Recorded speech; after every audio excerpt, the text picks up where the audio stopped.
Yes, welcome to 25 Daily, Sports Reports Assorted. I am your host, 25.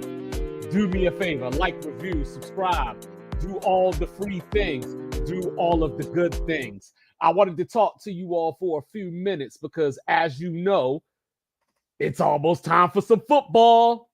August 24th. Forget the NFL for a second. We're focused on the college tip right now. And I just wanted to have a conversation. You know what I mean? So, I'm looking forward to your comments, your reaction, and all that kind of stuff. But let's get right to it. So, I know that the 12-team playoff is a very acrimonious topic. You know, you're either over here, you're over there. There's not a whole lot of in between. Now, when this first started, when it was first announced that we were going to a 12-team playoff, I was over here because I said, I don't want this. You know, I always thought that 8 was a good number, considering I can't turn my brain off. There's 135 FBS teams, and only 4 of them get to play for the championship. So when you just do the math, that's what they say, right? The math ain't mathin'. That's how I felt. Even though I know in most years, there have not been 8 teams qualified to win the national championship. But the problem with that is that's very antiquated thinking. For example, I remember back in 2001, right? Miami, Nebraska national title game. This was only the 2-team BCS title game. And you had Colorado literally mudhole stomp Nebraska 62-36 in the Big 12 title game. But they finished 10-2. So we said, hey, they can't play for the national title. They got 2 losses. Even though, hypothetically, let's just say they were 11-1 instead of 10-2, they would have probably played Miami for the national title. So were they a better team than Nebraska or not? So all my life, I've been told that the regular season matters. Every week is the playoff, and that's why we don't need a college football playoff. But it's bullshit. Because even if I take you back to 1993, Florida State loses to Notre Dame. And I know what you're going to say. He's a Florida State fan. He had to bring them up. But this is me actually not being biased because Notre Dame beat Florida State head-to-head that year.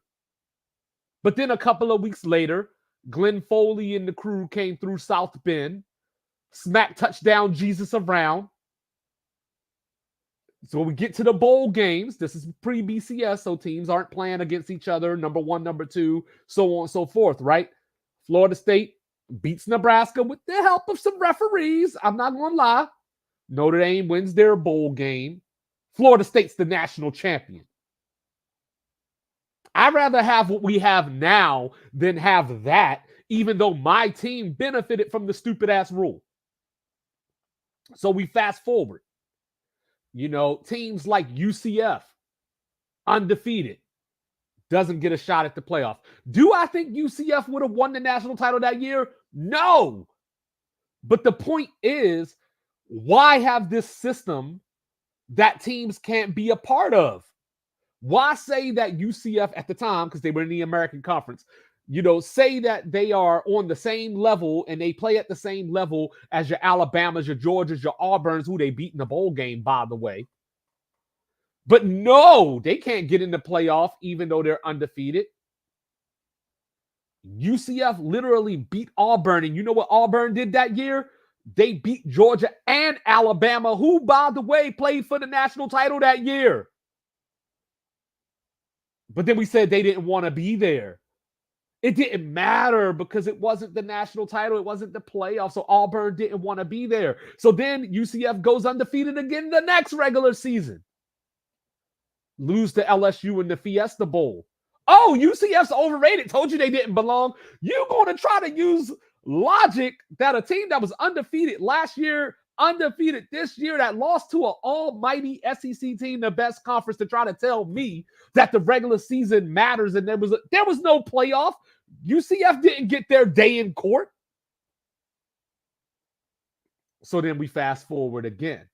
Bring my Seminoles back into it. We all know what happened last year.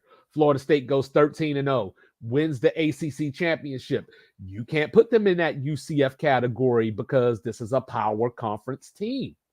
Goes undefeated. But then you get into your politics because in week 2, the Texas Longhorns go down to Tuscaloosa, Alabama, and they beat the Crimson Tide.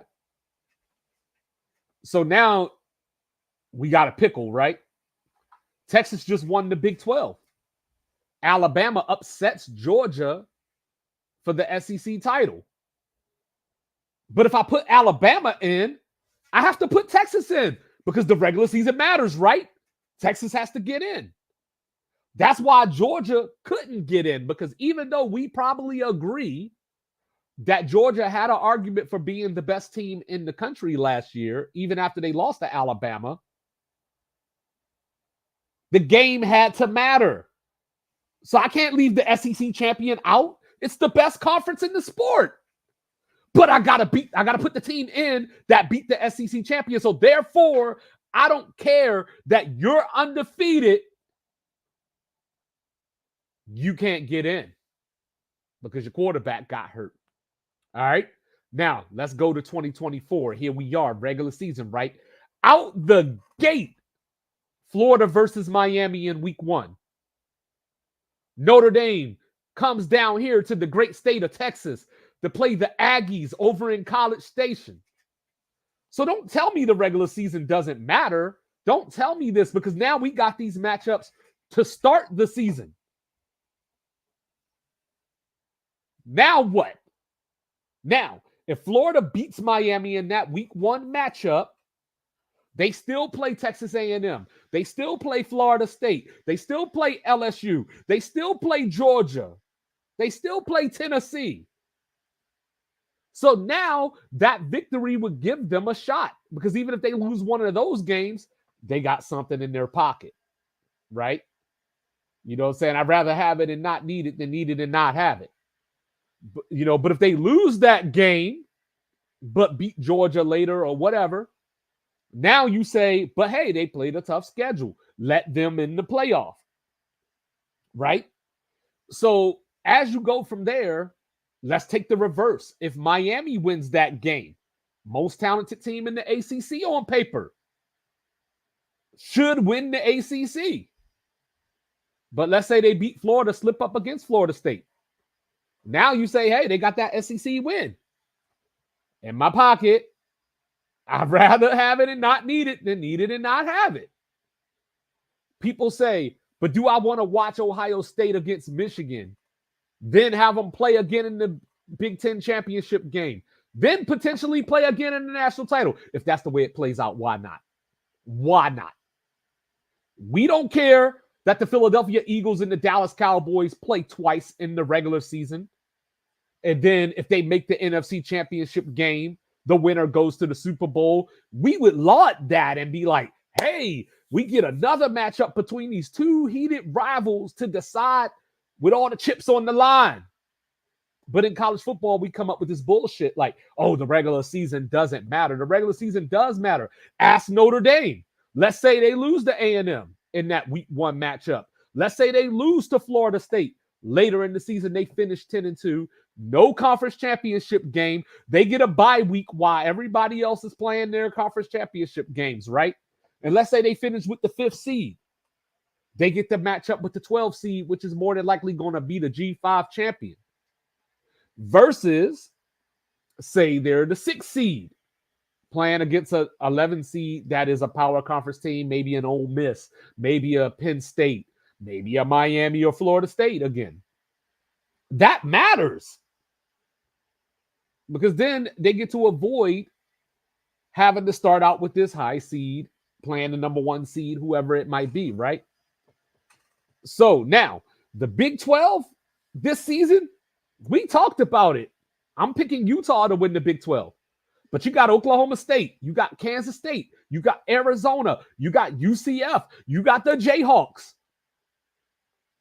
Every week matters in that conference because their conference champion may end up with 2 conference losses. And then they might lose that Big 12 title game. Somebody else might rise to get in the playoff. Just saying. It gives you something to play for. You got Memphis against Florida State in the regular season this year. Imagine Memphis wins that game, but they lose in their conference to UTSA or something. They go 11-1. They still got that win against Florida State. And you're going to tell me that Liberty at 12-0 playing nobody. Liberty's toughest game this year is Appalachian State. This is the second year in a row that they do not play a power conference team. So in my imagination, in my mind, in this scenario, Memphis would deserve the playoff spot more. But what do I tell Liberty, right? You're undefeated, but you can't get in. So the regular season finally matters. All these years of being told every week is a playoff, that was just justification so I could put a team in that didn't belong. So Alabama could lose a game. And I could say, but you know what, though? Alabama has all these highly recruited classes. They're still talented enough. Let me put them in. They lost to Georgia. Hold on. Wait. What was that word you said? Lost? Well, then if the regular season was a playoff, you're out of here. But that wasn't the way that it worked. And even now, we still got a committee. So we know the SEC is always going to get the benefit of the doubt. And I'm not saying they don't deserve it because they are the best conference. But don't flat out just lie to me and say, for example, Ole Miss deserves to be in the playoff because they lost to Georgia and Alabama, even though they probably didn't really beat anybody. But then tell me that Penn State doesn't deserve to be in when their only losses are to Michigan and Ohio State, and they ain't really beat nobody. So, to go back to the beginning, I was over here, now I'm over here, because even though I thought 8 was the number, but at the time we had 5 power conferences, rest in peace, Pac-12, so 5 conference champions, 3 at-larges, or 2 at-larges, which are 1 G5 champion. That's the way that I envisioned it. But now we have 12 teams. So yes, it's a lot of teams. Yes, maybe we end up at that same place where it ends up Georgia and Ohio State for the national title anyway. But now we don't say, I wonder what Oregon would have done if they got in. I wonder what Tennessee would have done. Like if we had the 12-team playoff a couple of years ago, Tennessee would have been in.